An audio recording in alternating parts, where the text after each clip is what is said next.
Basta arriba a lei de supervisão financeira, todo quartal, o governo está entregando na CAF resumo de performance do país Aruba, por exemplo, de entrada, de belasting, de gasto, e assim por monitor com o presupuesto que vai executar em comparação com o qual a bordo vamos begroot.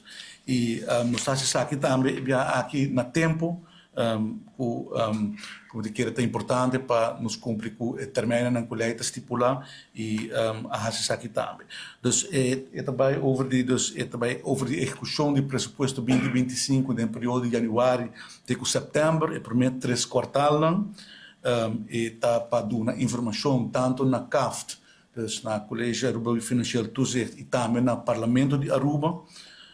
E é importante para notar que está para cumprir com o norma pressupostário, entre outros, e 1% de surplus que está parado em LAFT.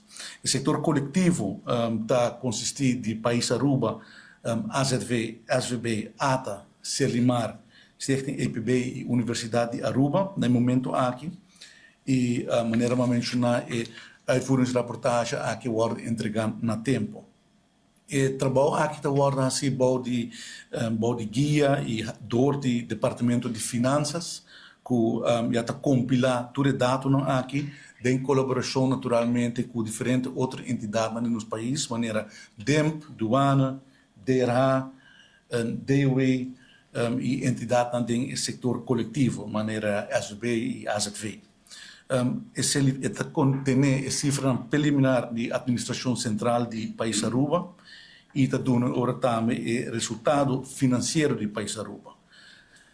Nós estamos aqui, vamos mencionar cada quartal. O gráfico aqui, por mim, aqui que está o presupuesto 2025, caminha com botem boa entrada, boa gasto, e também botar aqui que está o financeiro em saldo, que está surplus do país Aruba, e que está financeiro em saldo do setor coletivo.